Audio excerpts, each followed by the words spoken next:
So welcome to live coverage of our second game here of the we'll call it the afternoon, it's the morning, here at UBC Wolfson's Field. And we've had a programming change here, folks. Originally, Quebec and Newfoundland were scheduled to be on here for U18 Women. Instead, it's going to be BC1 versus Ontario, and that is under 16 women's category. So you may see some different information online. We're only made aware of the change.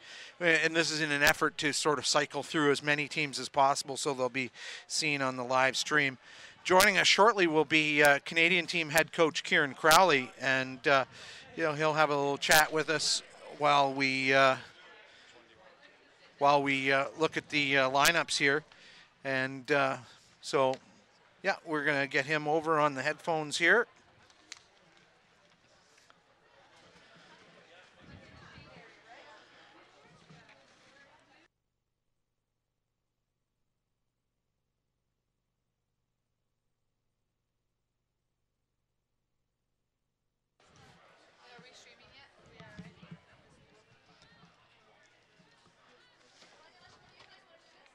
So the coach putting on his headset, doesn't wear something this bulky during games, has a neat little walkie-talkie set there.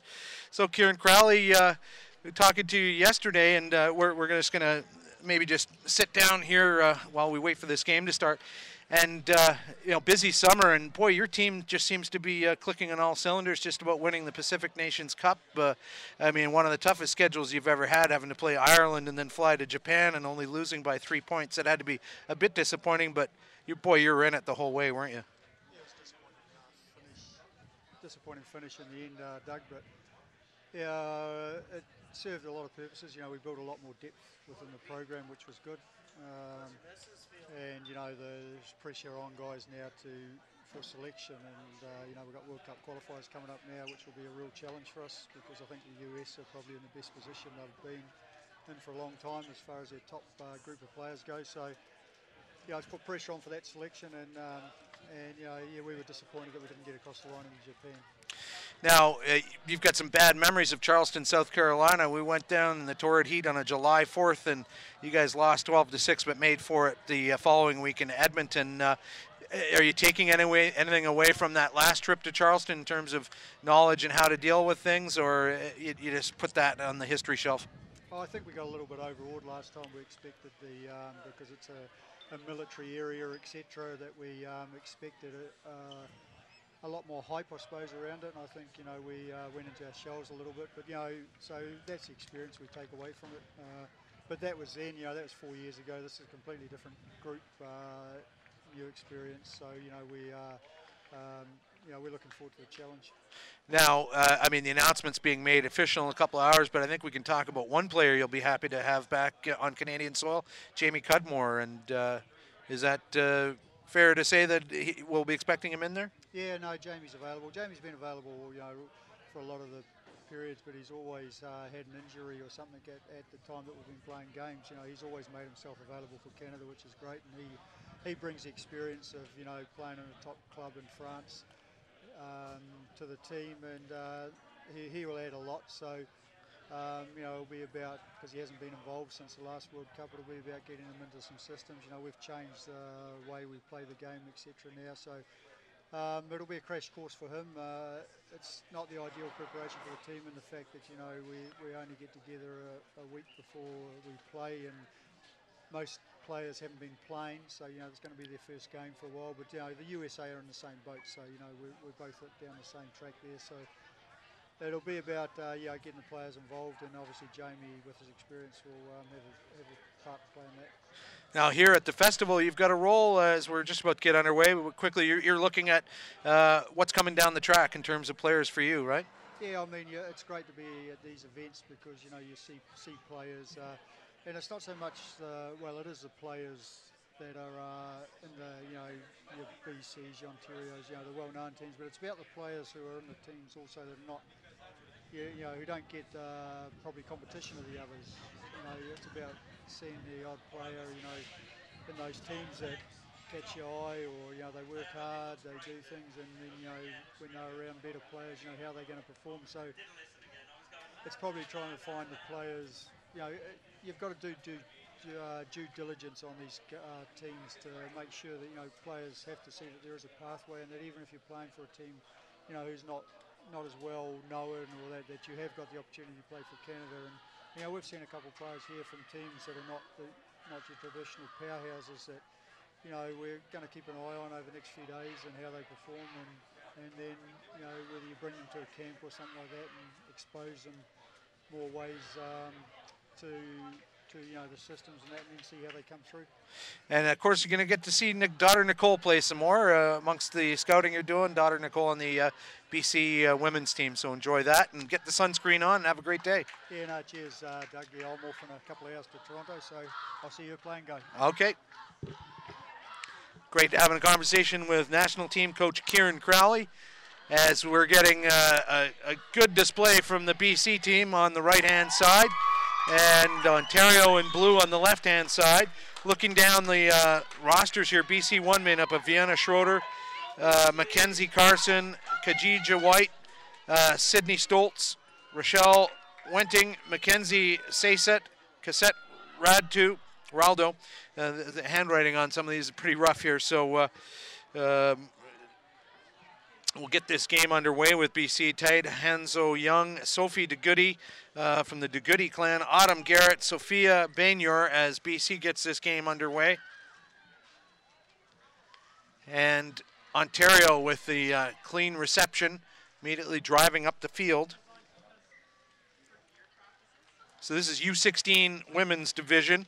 Remember, if you're tuning in to see Quebec versus Newfoundland, they were moved to another field so the viewers could see these teams, make sure that teams get equal representation through the streaming. So the line out for British Columbia, that ball's gone down the line, a couple of hands have touched it, but stays BC side.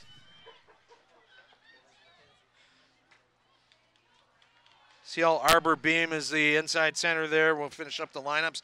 Nikisa LaVale and McKenna Hayes. And Caroline Crossley is the fullback. For Ontario, April Wright and Pippa McKay is the hooker. Megan Wright in the front row. Brooke Beaufryer and Shannon Bellamy in the second row. Ricky Ann Hearn and Charlotte Cates in the back row as play continues upfield. Ontario putting some good pressure on. And Harley Brule. Michaela Irving is the scrum half, and Katie Galliano is the captain. Juliana Hawken and Montana Lim on the wings and the centers. Sarah Hiscock and Kara Ghani, and the fullback is Caitlin Eckert.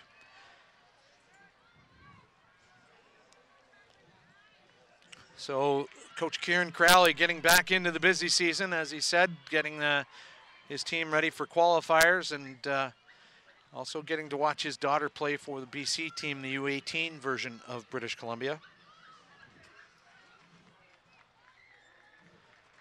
And that'll be a penalty against BC. BC's been absorbing the pressure Ontario's offering up, but British Columbia's not had a lot of possession, even though they've stayed in Ontario's end. Now that may be about to change as the big counter ruck has ended up in a stolen ball for BC.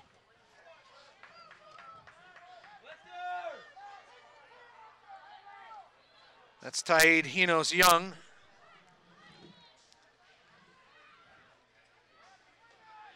Now to the inside center. That's some deft running from Seal Arborbohm.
So BC continuing to put the pressure on Ontario.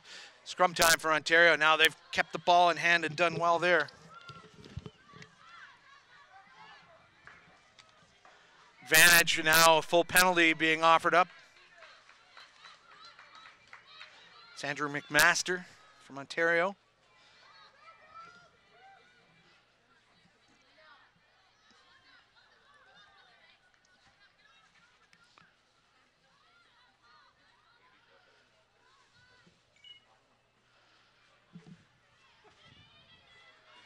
BC now with some clean ball back inside.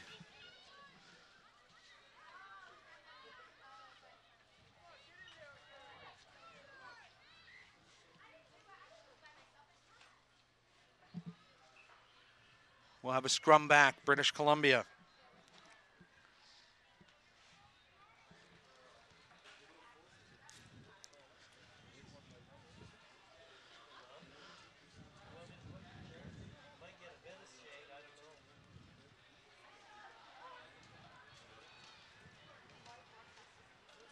Hard to believe we're already on day 2 here in Ontario, or sorry, in British Columbia. I'm getting turned around here.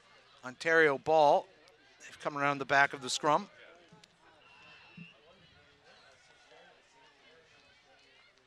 Another penalty, so BC giving away a lot of penalties early in this contest. The only good news is they've always been in Ontario's half. I mean, literally, Ontario has not gotten into British Columbia's half, despite having the higher percentage of possession, probably 70-30 on the possession scale. Now, for the first time, Ontario getting into the BC half.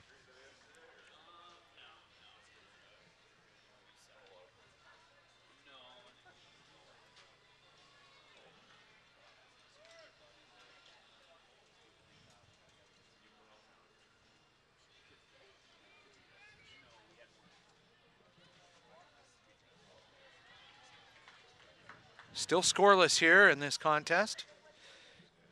Ontario 1 versus BC 1 instead of Quebec versus Newfoundland for anyone tuning in.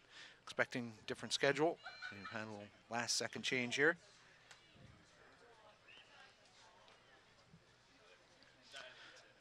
Lots of coaches conferences and things like that in the evenings here. Talking about player welfare and player protocol and training best practices and nutrition best practices. So very helpful information being offered up to the provincial coaches from the various age grades to help integrate better in the overall Canadian plan of having a chain of command of rugby across the country. And long time coming, but everyone seems to be pulling on the same end of the rope, and that's nice to see. And you know, the people who benefit from that most, well, apart from Canadian fans in general, is the likes of a Kieran Crowley or a Francois Ratier, who has a senior player after a few years that's been through a system and been indoctrinated into that system, and it's been the same every level that they've achieved. Boy, the pressure being put on by the back row of BC against Ontario. Ontario doing well to maintain possession, but they're just not finding the gaps through the defensive structure. Now, this is the first big run of the afternoon for Ontario.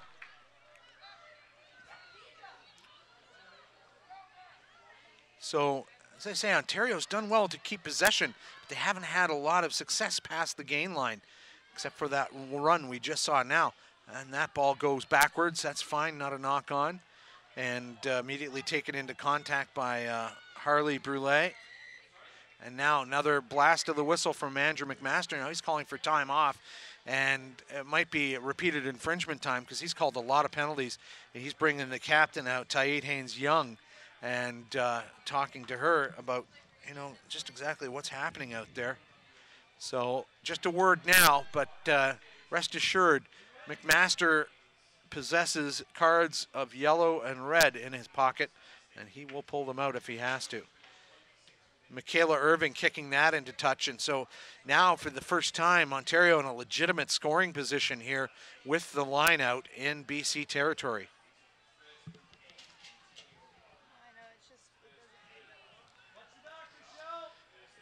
So the throw-in will be Pippi McKay, great name.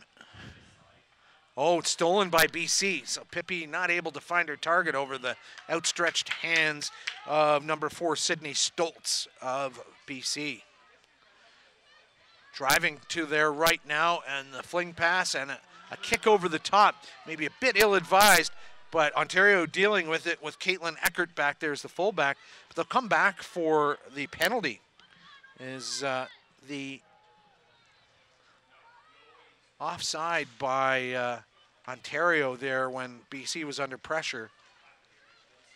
So now BC, not a great touch finder kick, only about 5 meters net there. She needs to recalibrate number 10, Autumn Garrett. Maybe try and get a bit further down the field.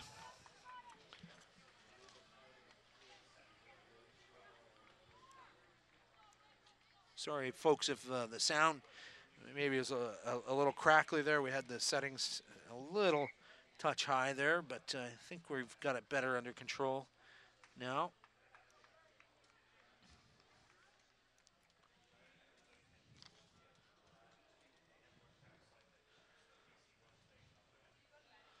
Now it's going to be a scrum for British Columbia inside their own half. This is where I'm kind of surprised the fullback, Eckert, for Ontario. Yeah, she's starting to drift over a bit now, but needs to be in a position where they're going to be trying to maybe just kick this ball straight down the field, force an error on Ontario, and have better field position. It's Ontario's put in. That's why she's not moving back. Apologize for that. 10 minutes gone, no score in this game. Ontario with the majority of the possession. That's a great work back to the scrum half, Irving, from her number 8, Brule. So physically, Ontario fronting up well against BC now. That was April Wright. She goes into the line. Now just about 15 meters out from the BC goal line. That ball came out. That was free for anyone to grab. No offside line at that point. Ontario's come away with it. The hand going out went back, says McMaster. And now a fling out to the wing, Montana Lim. Oh, and she's just bundled into touch. Montana Lim is tackled into touch.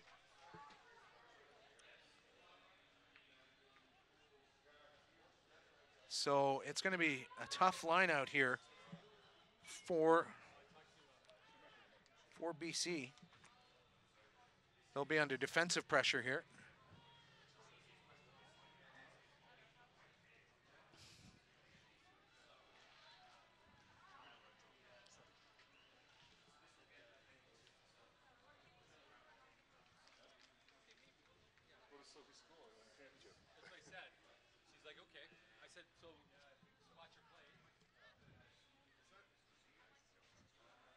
Oh, and the overthrow, but BC maintains possession. Not before Ontario's putting in some big tackles to try and steal that ball back on the counter ruck, but leaving their feet at the breakdown as Ontario and McMaster has made the call, and they'll have to retreat 10 meters.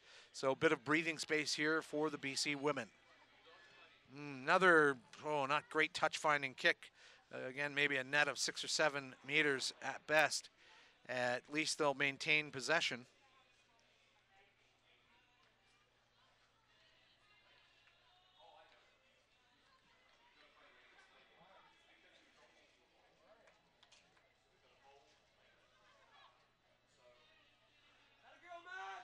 That's a clean take, but a terrible kick off the head of an Ontario player.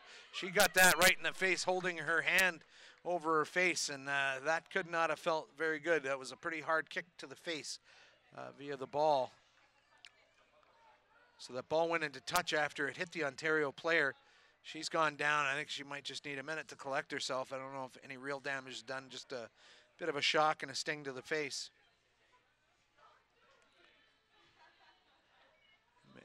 May result in a bit of a war wound for her.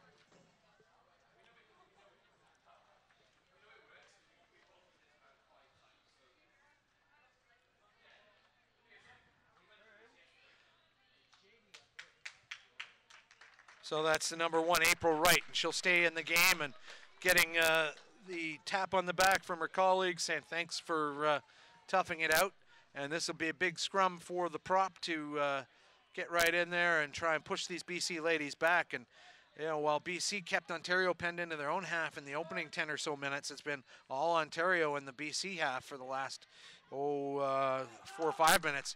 Now a break from the back by Brule, the number 8. Ball staying Ontario side, but the counter rucking aggressive. Now the pick and drive to the right.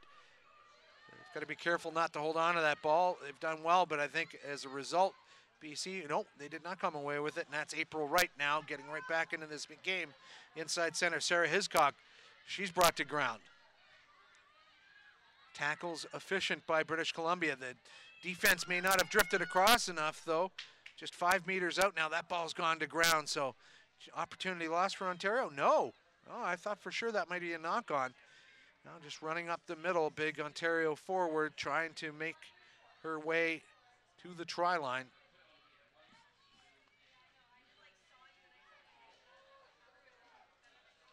Oh, drop ball again. I think that'll have to be whistled down. It is by McMaster. So scrum for BC, just 5 meters out from their own line. So still chance for Ontario here to try and take one against the head and just see what kind of a forwards unit they have to count on here.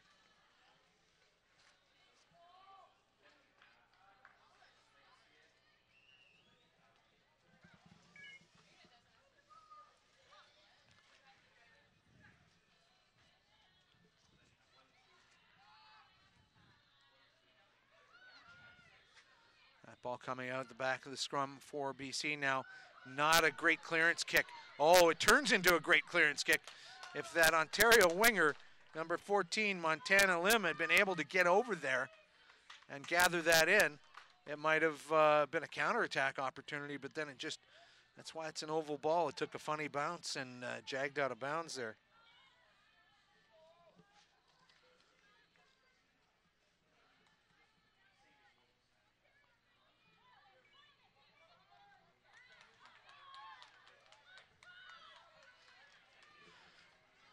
So BC's come away with that ball, advantage being played. Now full penalty being called, and now McMaster taking time off, calling the Ontario captain over now. That's number 2, Pippi McKay. He's having words. And so both teams warned now about repeated infringements at the breakdown, and any further instances will likely end up in a yellow card situation for one or both. Scrum half is Sophie DeGoody. It's a name people in BC and Canadian rugby know well. Her brother Tyson playing for the Canadian team now. Dad Hans, of course, one of the founding fathers of modern Canadian rugby back in the 1980s. And mom Stephanie White also playing for Canada. So suffice it to say, lots of rugby history amongst the DeGoodies, and Andrew Smith writing a great article for our next issue of Rugby CA magazine. I'm the editor of that magazine, and if you're a registered player of rugby in Canada, you should be receiving the next issue in your mailbox sometime in September. It was great to get that first issue out the door in June, and I think you'll like what you see for the next issue. Ontario with that ball squirting out from the ruck, but not before a penalty being called by McMaster.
BC maintaining possession here. Sorry, folks, we just had to reconfigure some of our computer equipment. It's just getting so hot in the sun. We're trying to keep covered up, but some of the equipment could crash if it gets much more direct sun on it.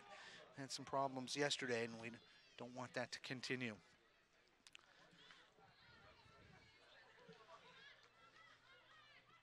"20 minutes gone in this game, still scoreless. That ball's gone loose from a errant Ontario hand, and now time off again. And this time, it could be a yellow card situation. Pippi McKay being called over, and yeah, pocket time. McMaster is going to be sending off his first victim of the morning, and that is the flanker, number 7, Charlotte Cates. And it's really about the infringements at the breakdown, just slowing the game down. And so here's BC with a real opportunity now for the next 10 minutes to, right till halftime, to take on that man advantage situation, player advantage. And immediately you're seeing BC on the ascendancy here. It's the scrum half, Sophie DeGoody, just digging away, trying to get at that ball. Goes forward off the fingertips of a BC player. Now that ball being flung around wildly by Ontario. Doesn't go forward, however. So they've done well to maintain possession, but now British Columbia leaving their feet at the breakdown. That's an obvious one, and it was just too much push from the arriving forwards, knocking down the first arrivals to the ground. And so McKay will seek some guidance, and then I think they'll go for the kick to touch. There is a player down, looks like it's a BC player.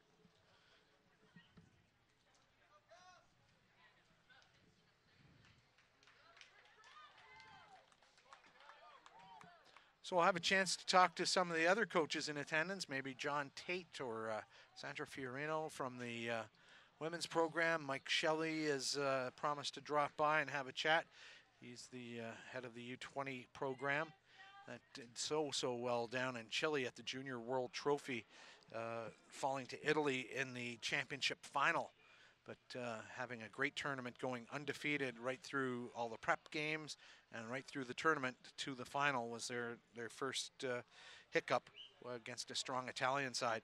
So, that's a good news, bad news scenario because as the USA learned when they won that tournament last year in Salt Lake City, they made it up to the big division and got smashed by the likes of New Zealand and England and Australia. So honestly, I think the Junior World Trophy is probably a better preparation zone for our U20 team than taking on those powerhouses and going into games where really all you're doing is tackling for 80 minutes. It really improves your tackling game, but not much else. Back to live action. Now it's a quick tap ball. They don't opt for the kick, so attacking from inside their own half. Bit of a brave call. Ball getting out to the wide edge, though, and that's another great run by Ontario. And boy, there is some movement there from Julia Hawk in the far wing. She's done very well to get that ball into BC territory.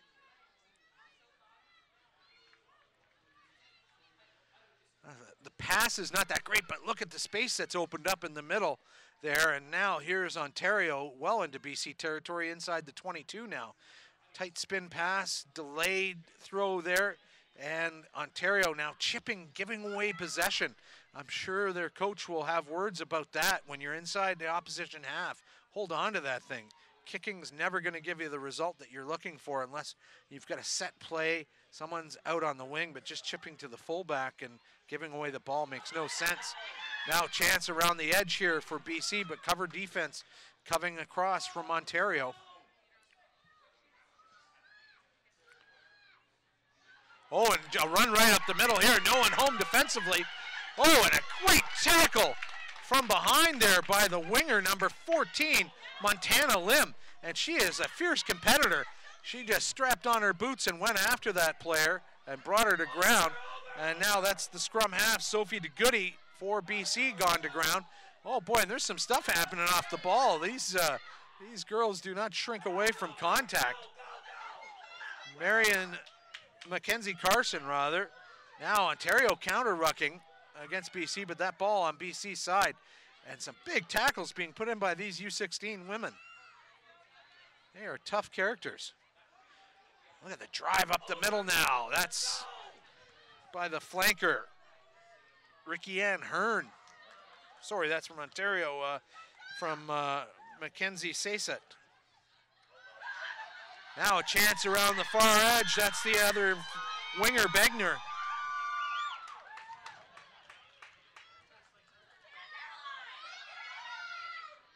BC still putting the pressure on. Remember, they've got a player advantage here for another 6 minutes. And it was really Ontario looked like they had the player advantage there in the last few. But now a whistle from McMaster disrupts all that BC work, and they will retreat 10 meters.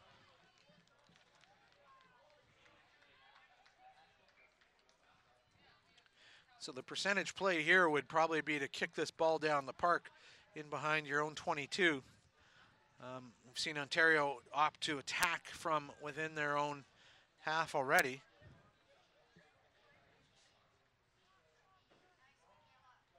And a nice kick to touch there. And so that was Michaela Irving, the scrum half. She's pretty handy with the boot. I have to say her counterpart, the kicker Autumn Garrett for British Columbia, not getting big, long clearance kicks down the field. She'll have to work on that a little bit. Nicely taken by Ontario, winning their own throw in. Now a bit of a flat pass to the inside center, Sarah Hiscock. But again, Ontario kicking away the possession. Not sure about that tactic. In a scoreless game, you need to be holding on to that ball. Now BC with a chance. They've got to spread their wing out wide, but they got a bit of an overlap going here. Encouraging bit of play, and now a duck inside. Last gasp tackle, but across the line is British Columbia. Want to say that was Nikisa LaVale, number 13.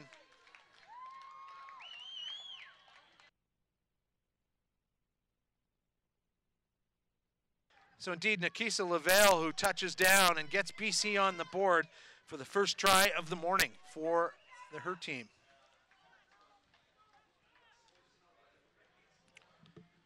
So now the conversion kick to come. It'll be taken by Chantel McLean, wearing number 25. So Ontario paying the price for that yellow card situation.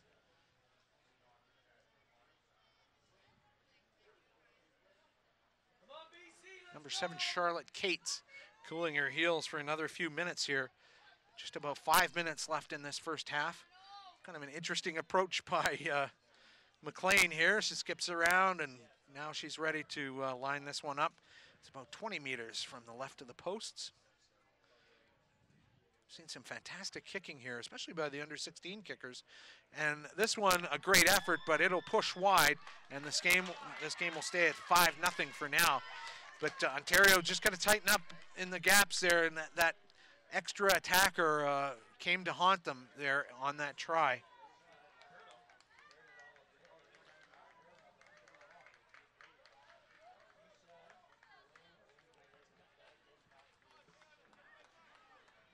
So Ontario will restart this. It's going to be Michaela Irving. She gets it about 12 meters deep. That's the hooker, Mackenzie Carson. So BC would like to pour on some more points because they know their advantage evaporates as halftime approaches. Now going to the left. Some great footwork there by the try scorer LaVale. And now another opportunity here by the winger on this side, 14, McKenna has. Staying on their feet now, that was the fullback Crossley linking up.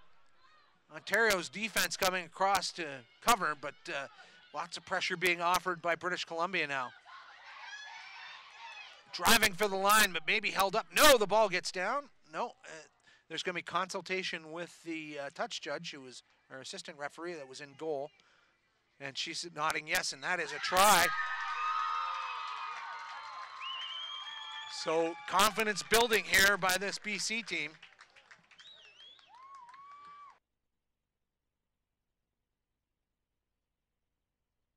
So Mackenzie Cecil getting across the line for her team's second try of the morning.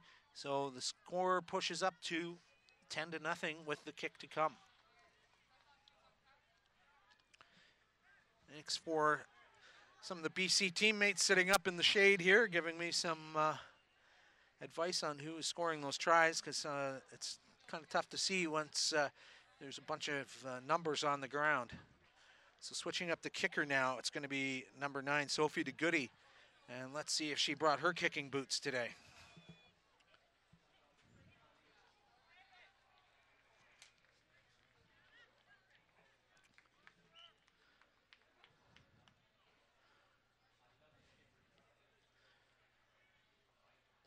And that's gone well wide of the post, so it'll stay 10-0 as there's just seconds left in this first half.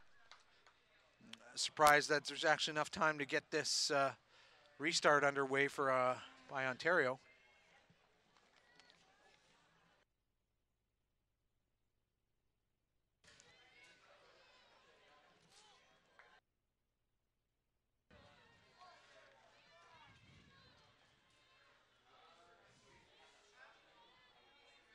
So it'll be Irving with the restart, and that one didn't go 10. And so it'll be choice scrum at center. And McMaster just asking, and they have said, yes, please, we'll have a scrum at center, and this will be the last play of this first half, I'm sure.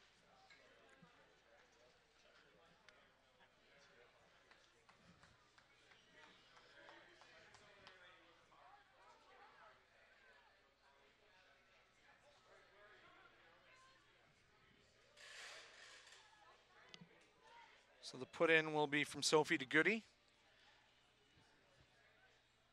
Now the Ontario players return, so 10 minutes had gone by now. So just with seconds left, they're back to equal strength.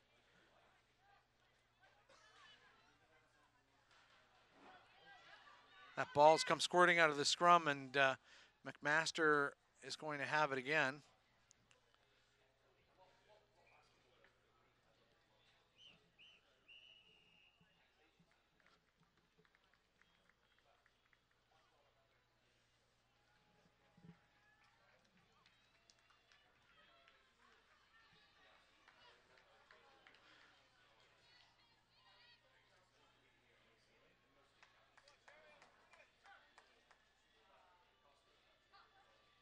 It looks like Ontario's brought on a couple of replacements. We'll tell you who's come on in just a moment.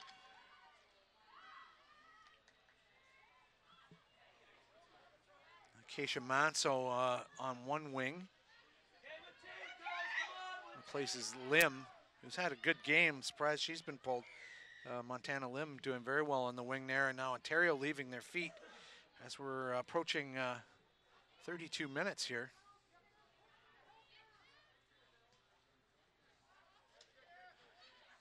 I'm going to have to check and see if they're playing 60-minute games, or maybe because it's a smaller division, they're playing 80-minute games once a day.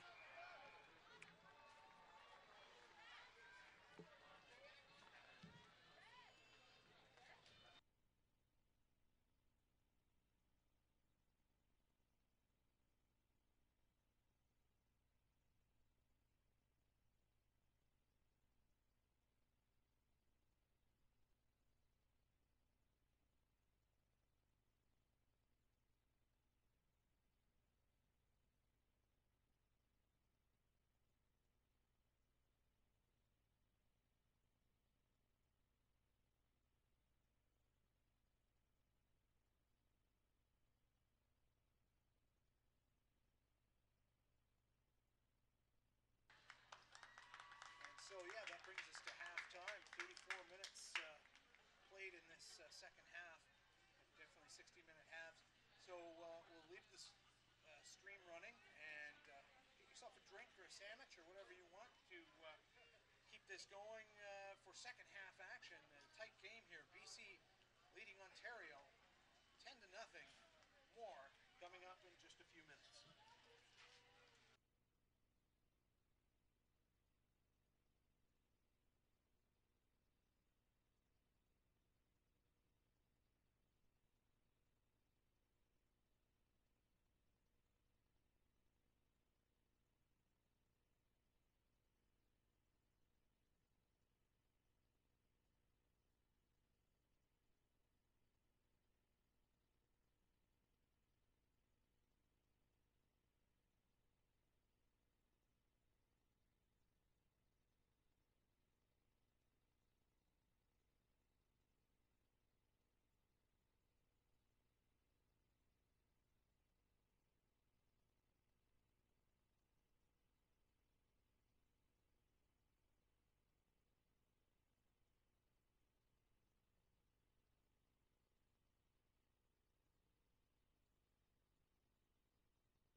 So the kickoff. So the kickoff just underway here.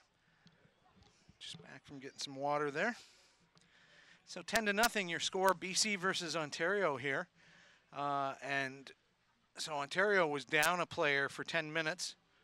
And now they're back to equal strength. And certainly Ontario, now playing from right to left, has had some success in the BC half. But BC showing some powerful running abilities out wide, especially to the wing like number 11, Sophie Begner.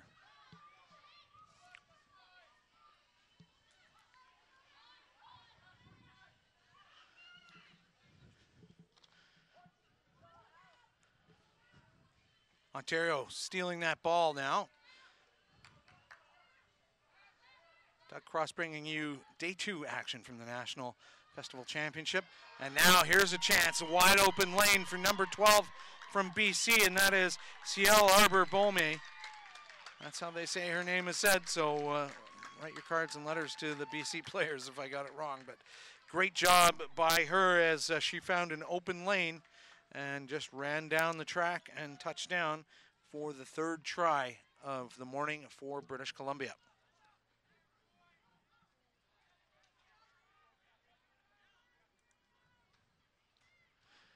15-0 the score with the conversion to come.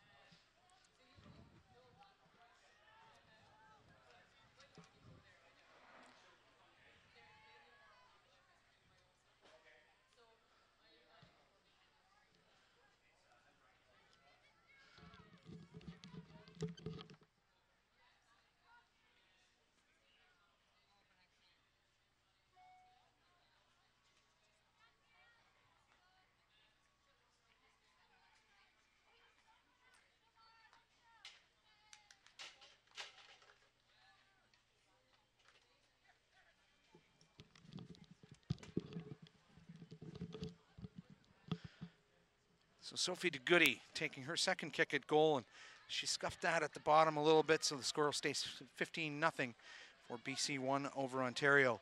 Those of you tuning in expecting to see Quebec versus Newfoundland, that game was moved to a different field in order to give these athletes some exposure as we try to work as many teams through the schedule as possible on the streaming channel. Great to bring you live streaming action yet again from the National Festival. Doing it for going back since 2007. We've been streaming with some breaks here and there. But I know it's important for a lot of parents to be able to see how their kids are doing. The families spend a lot of money to send these kids as BC knocks that ball on. Still money well spent despite that knock on to give these kids a great experience and exposure to national team selectors and possible advancement to national team camps. So it'll be scrum for Ontario here.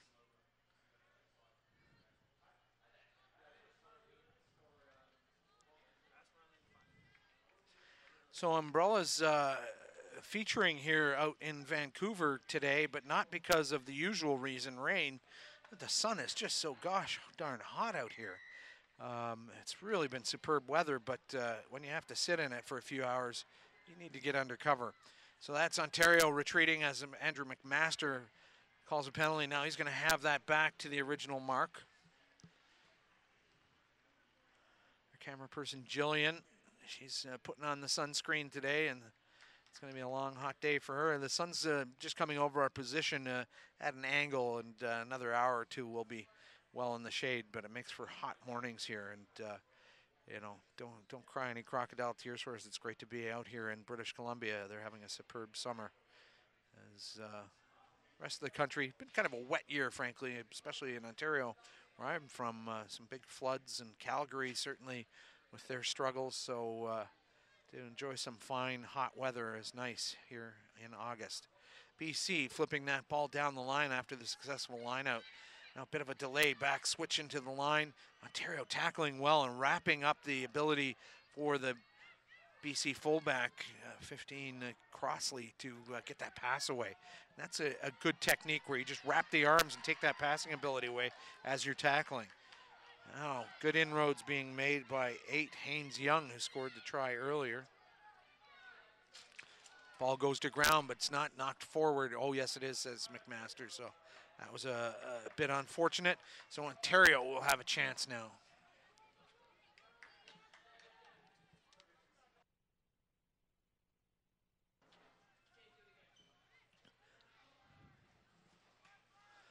So it's going to be an exciting opportunity as Adam Kleberger's making his return into national team duties, and he'll be visiting the National Festival and doing an autograph signing. Details come up on the website shortly, but he'll meet with a lot of the young athletes here.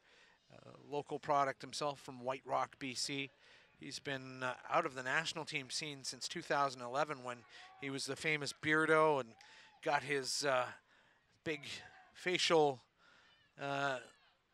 hair removed by Rick Mercer in a special episode of the Mercer Report. And now he's getting back into the Canadian team lineup and looking fit and trim and ready to go as BC getting whistled down again for another infringement at the breakdown. And McMaster's already issued 1 card, and I'll tell you, BC's got to be right on the end of his tether in terms of how much more he's going to put up with before he starts sending someone packing. quick tap there by the scrum half, Irving. Ontario's made a meter or two, and now another penalty.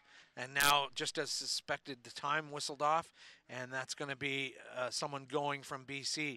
So the captain coming over, Tade Haynes-Young.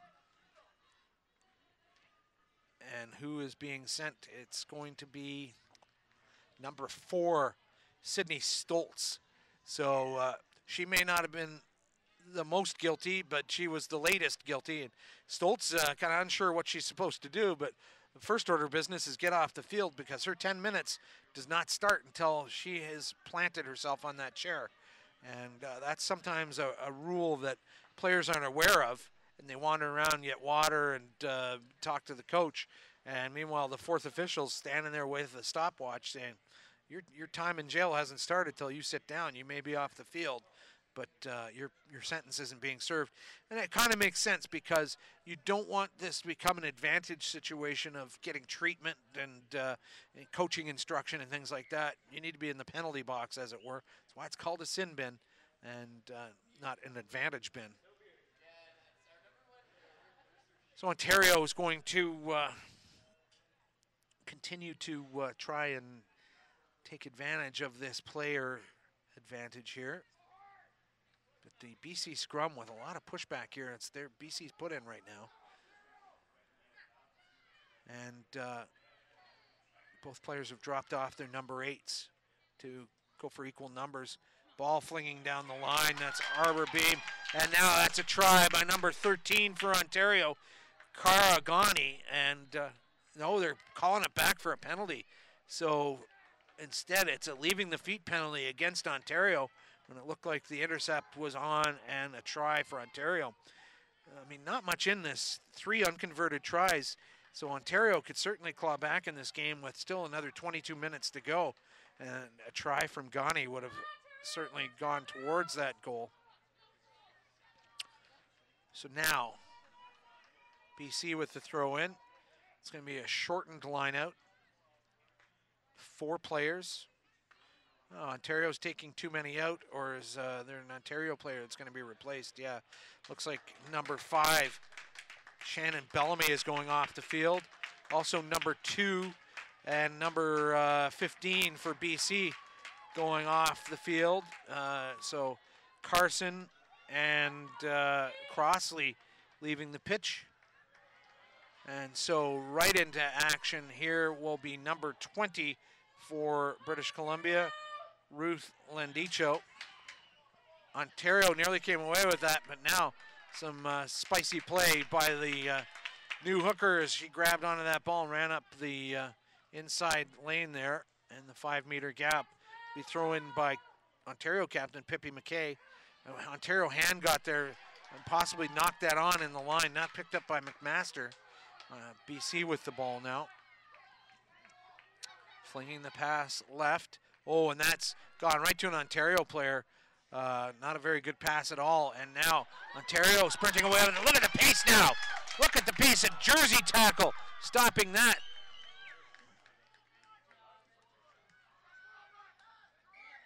And now a penalty, and could be a second yellow card for British Columbia here. McMaster calling for time off. And boy, he has been going to his cards more than a Vegas dealer here this morning. And will it be another send-off for British Columbia? That would put them in definite disadvantage. Very firm warning at this point. I don't think any referee wants to see such a, a disadvantage of a 2-player situation send-off. But certainly BC has been read the riot act. Water coming on the field and then sent away.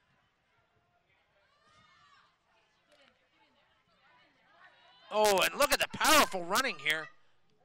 That's the fullback for Ontario. No, it wasn't. Trying to pick up her number over there. So now, try awarded. So Ontario getting the first try.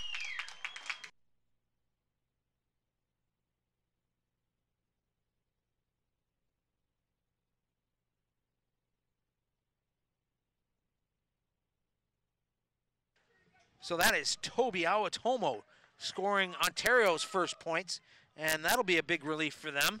And boy, she has got a powerful sprinting action going on there, just pulling away from the cover D.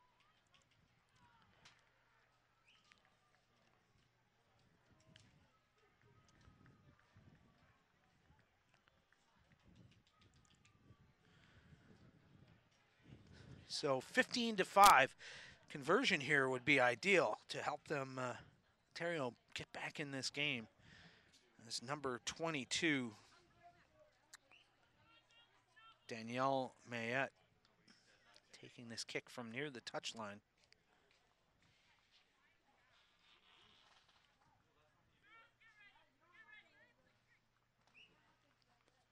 Well, that's a superb kick, but it's going to fall just short, but it was on target. Just needed a little more power there. So great effort by number 16, Toby Awatomo, as Ontario squarely back in this game. Remember, they still got another, 4 or 5 minutes of man advantage here as well. And BC will be kicking off to Ontario. So that will put some wind on the Ontario sails here in this second half with the score 15-5. The restart's going to go short. Ontario opting to play it, or did they? BC foot got there first, so it'll be scrum back center likely, and that's what McMaster's indicating. Ontario will take advantage and split their backs and see if they can put British Columbia under some more pressure here.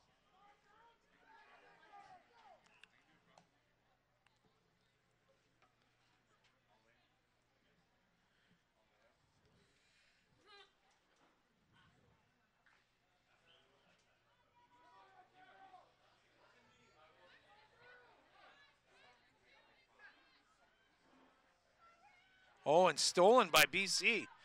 And they're shortened scrum here. Remember, number 4, Sydney Stoltz, is off right now, so they've had to modify that scrum. Both teams have, but stealing that one against the head.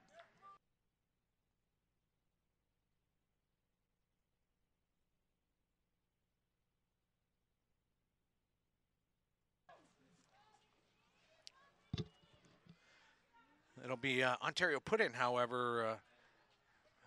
McMaster detecting perhaps an early engagement there.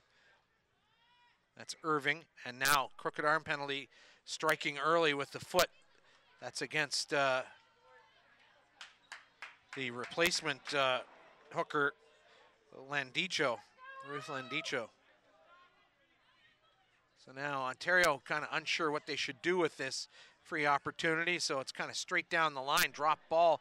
BC foot has gotten to it, and Ontario making a bit of a mess of this, and now BC arriving in numbers, and they're going to ruck over the top here.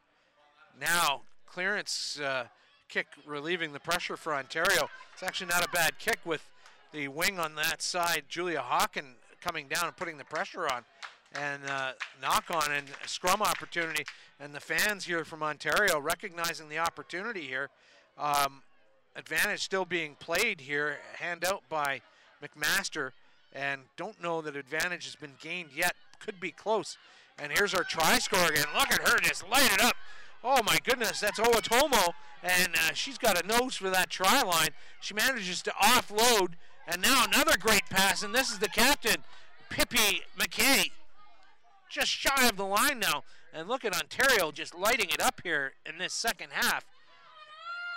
Indecision, and now pass to the left. Now the handoff to Harley Brule, close to that touch line. Ontario keeping it alive. It's Owatomo, she's going to get her second try. She's across the line, but she's held up, and that's indication for McMaster. He doesn't need to talk to his assistant referee. They'll have a scrum 5 meters out. It will be British Columbia put in, I believe, or might be Ontario put in here. That's right, because it was held up by British Columbia. Got a BC player down.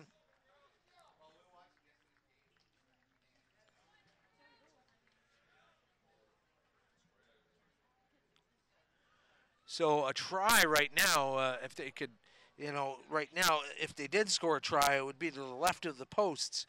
Tough conversion, but, if they made it 15-12, It'd be interesting, but even at 15-10, you know, converted try would win the game for them after that.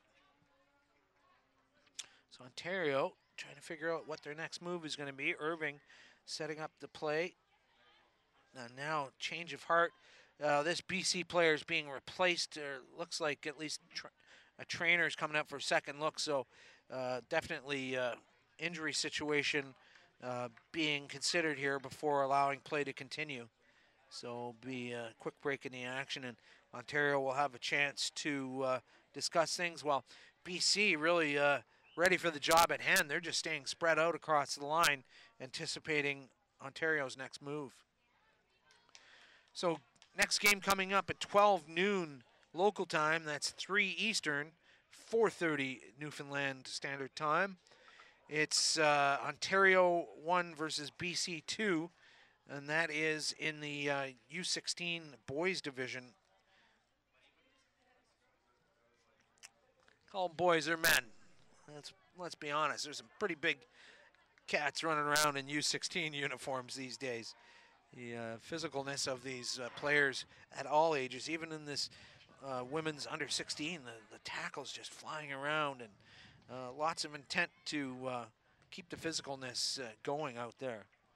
Of course, the result seen with an injury here.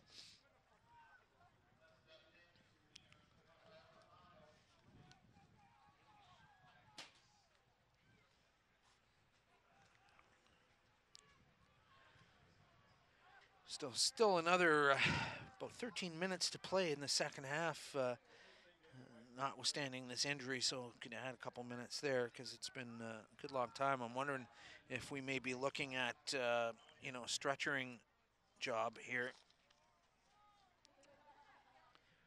The BC player getting up now slowly, and she's not on her feet yet, but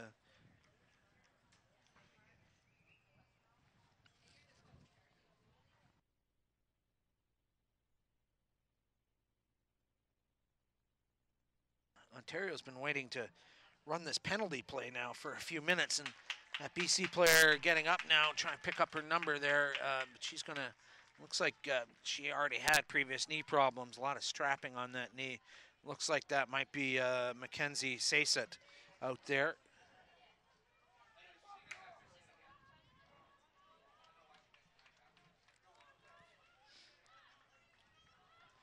So now Ontario ready to run that penalty play. As BC gotten the replacement player on, I guess they have. And now that's a pass from Oatumo. Ontario driving. Now, a bit of tactics here. Like, Ontario does want to score where they can maybe kick a conversion here, too. So not just intent to cross the line. They want to get a 7-point try here if they can. So tactical thinking in running that ball towards the center of the field. Rest assured, BC doing everything they can to stop it, but the ball's come back. Chance now, numbers out wide, and has Ontario scored? Yes, they have. Second score, and the comeback is on the books with a much easier conversion kick to come.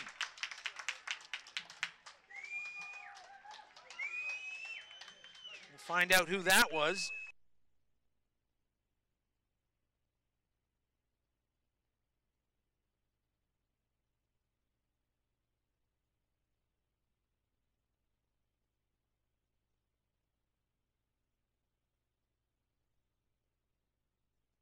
So getting word in from the Ontario bench, possibly that was Katie Garland that scored that try. A big 5 points nonetheless. And so with the conversion to come, it could be, you know, a 15-12 game.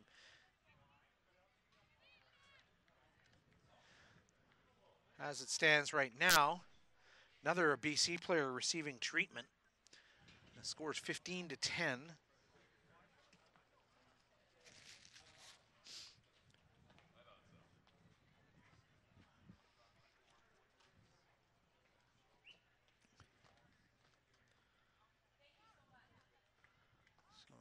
Maybe another BC player going off.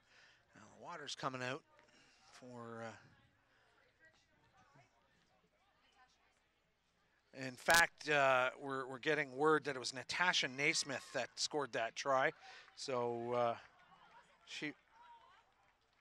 Number 23 for Ontario, replacement player, Naismith. So much different complexion, and the conversion was missed. So it remains 15-10. But boy, Ontario's been on the ascendancy now. Just doing a quick head count, I think back to equal strength with 8 minutes. Be a few more minutes added on from injury time. But yeah, it looks like BC's back to even strength. And oh, Ontario letting that ball bounce, and it still hasn't gone into touch. And big mistake there. Need to have a nose for that ball. Knock on now. And so BC, in a zeal to get to that ball, knocked it on. Ontario have the scrum, but that was poor play by the receiving team there off that kickoff.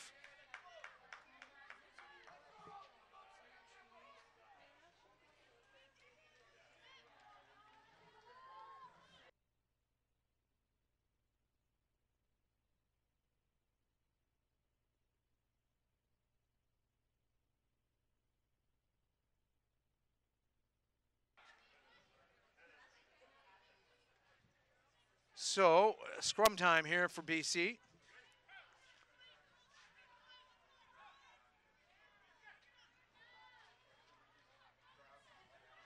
Big push from the BC girls. Spin pass right down the line.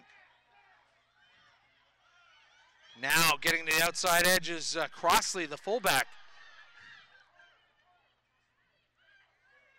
Now Ontario covering across with the tackles. Now another offside by Ontario. McMaster will bring that back to the center of the field. So BC, they're very intent right now. I mean, even a penalty kick honestly would help them make it a 2-score possession. And they maybe haven't thought of that maybe they should go for goal. Yes, now they have, and they're gonna go for goal and make this an 18-10 game and force Ontario to have to score a converted try and possibly a penalty in order to win this game. Indecision about who's going to take the kick, and now the committee has decided number 25, Chantel McLean, will take the kick. We had DeGoody, the scrum half, taking some kicks earlier, and I think they sort of share duties based on position of the kick, you know, whether it's out wide versus a distance kick straight on. And so this one, not a sitter by any stretch of the imagination, but 22 meters out, dead on. Not much of a breeze to speak about, but a hugely important kick for British Columbia here, because that would ice this game with, I wouldn't say ice it, would cool it, chill it down considerably with 7 minutes to go, with it making a 2-score lead. So McLean has backed up to get her run up to this kick. Lots of encouragement being shouted from the sidelines, very quiet like a golf gallery now. She just plows into it, lots of height on it, and the crowd will tell you that BC has kicked probably the biggest points of the afternoon here, making it 18-10 with about 7 minutes to go in this game.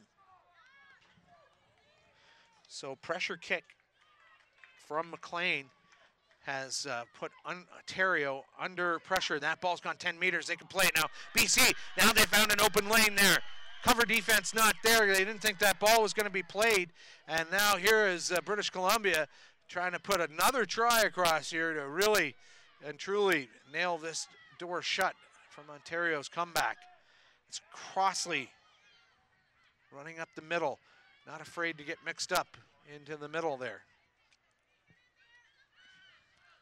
Spin pass straight back. Now passing to the right. Missed the target, but now back on track. Oh, and before she could get the pass away, a huge tackle and a knock-on called there. But big tackle by number 25 from Ontario, Keisha Manso. She just absolutely leathered the BC player before that pass could get away. And that's the kind of stuff that'll rattle the opposition and make them maybe pass a little quicker the next time they hear footsteps. So, you know, number of things going on there besides the big tackles. There's a bit of a psychological effect on making those kind of moves. So Ontario is going to have the put in now. Michaela Irving with the put in.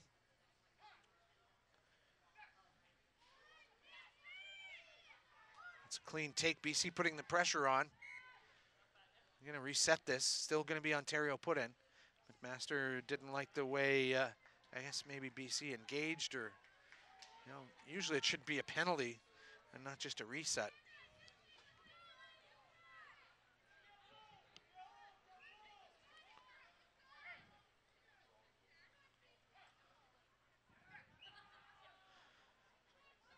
The balls come straight in and out. I don't know if McMaster picked up on that. No, he did not. So BC came away with that, but it wasn't in clean into that scrum on this side. So tough for him to see, but now a penalty and offside the call against Ontario. And BC happy to just give that a kick and not even considering another penalty kick. Now it's about time management. They want to eat up this clock as number 20 doing the throwing. Landicho rather, will throw in for British Columbia. And frankly, I'm surprised they're in such a hurry to get this ball into play. Ontario getting a hand to that, but Landicho doing her best to get to that ball on the ground, and BC has come away with it ultimately. Spin pass from the wing, this side, Benger. Oh, Ontario's stolen that. If they can just get one more pass on the outside, but some big BC tackling, stopping progress. But boy, you can get that ball into the hands of Toby Oatumo, and you can be in trouble as the flag goes up far sideline. We're down the last couple of minutes of this game. Had a rather long injury timeout there, probably 3 or 4 minutes or more, as a BC player was tended to.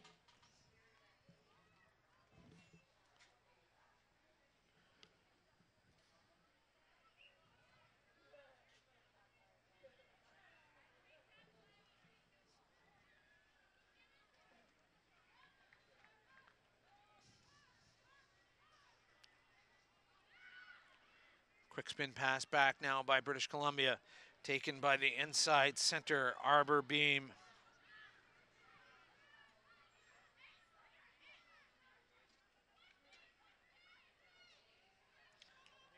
Ball staying BC side, trying to get it out to the edges now. That's some good running by Crossley. She's tackled hard. Ball staying in BC possession. Now a jinky move inside by Penyer, sorry. Into touch now. This will be one of the last opportunities, really, I think, for Ontario to march this ball down the field. They must maintain possession. It's the last thing they want to do. First of all, they get this line out right, but they do not want to kick this ball away and back to British Columbia. And often that's what you find late in a game when players looking at knock on, just agonizing for Ontario. Just a simple transfer didn't happen between the scrum half Irving and that line out. So maybe that's the last chance gone begging for Ontario. It's the ball spinning out wide now. Crossley again. She's gotten around the corner. She's got some support. And it'll be Crossley possibly scoring. Has she gone across? Hand in the air from McMaster. Crossley, the fullback, Caroline Crossley, scoring the try to well and truly put this game out of reach for Ontario.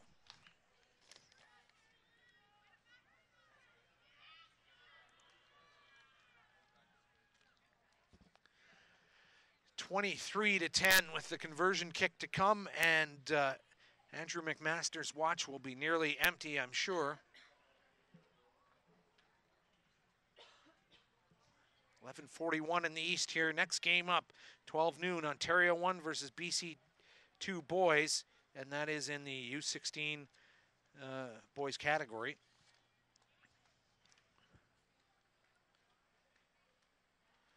We'll be taking a quick break right after this game to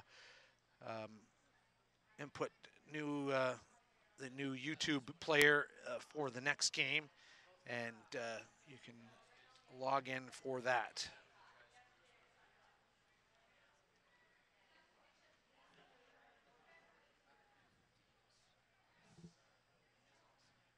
Conversion kick well short.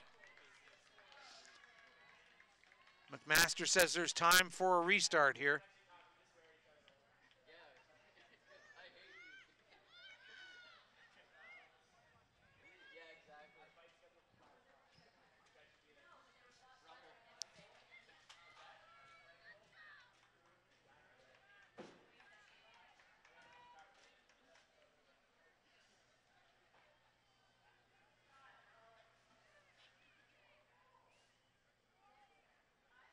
Ontario taking their time here to get this ball back into play, and likely the next knock-on will result in the end of the game, or if BC kicks it into touch, that will finish things off here.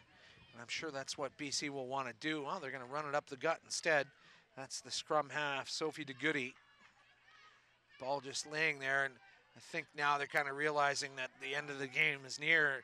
Now they just got to get, as advantage is being played, that's for a knock-on. That might be the end of the game, but advantage being played here. No advantage gained, and Ontario tackling behind the line.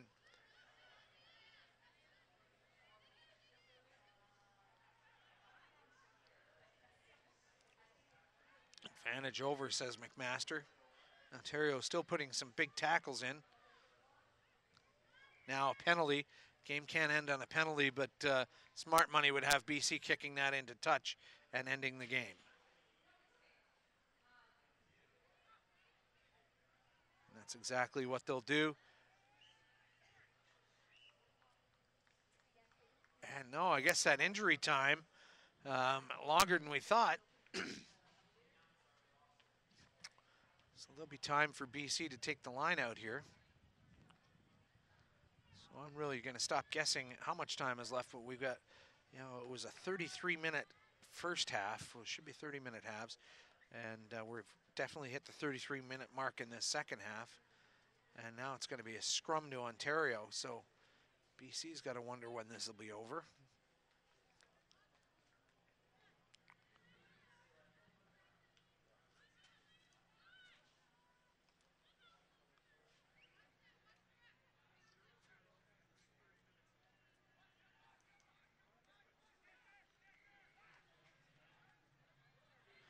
Now here's BC having to retreat, and here they thought they just had to play out the clock. Instead, they're defending in their own half here. And yeah, certainly there had to have been 4 minutes of stoppage time, I guess, with that injury versus the clock we're running here, just as a sort of a general time assessment. Ontario like to finish this game off with a try, certainly. Flinging the ball around now. That's the outside center, Ghani. She looked like she was away for a try earlier in this half, and it was called back from a McMaster penalty. And now one more pass out wide. That's the fullback, Eckert.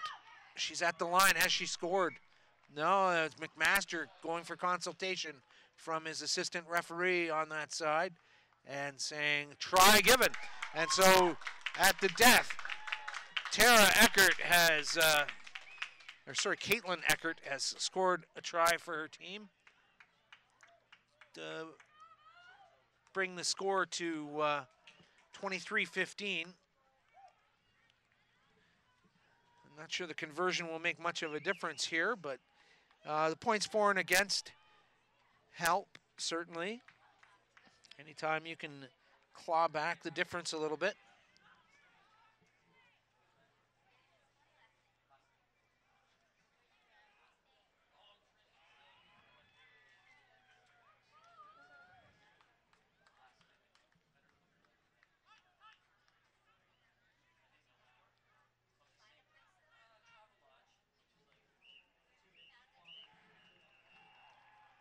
So this will be the fullback who scored the try, taking the kick. And that is going to be full time from field one here. BC 1, downing Ontario 1, 23-15. And so we'll say goodbye for a few minutes. Next game up, 12 o'clock Pacific, 3 Eastern. And if you're watching at home, refresh your browser because we're going to be putting a new YouTube player in there that will have the new game in there. Bit of technical business, but nonetheless you need to know what's happening there. And so we'll stop this stream for now and talk to you in a few minutes.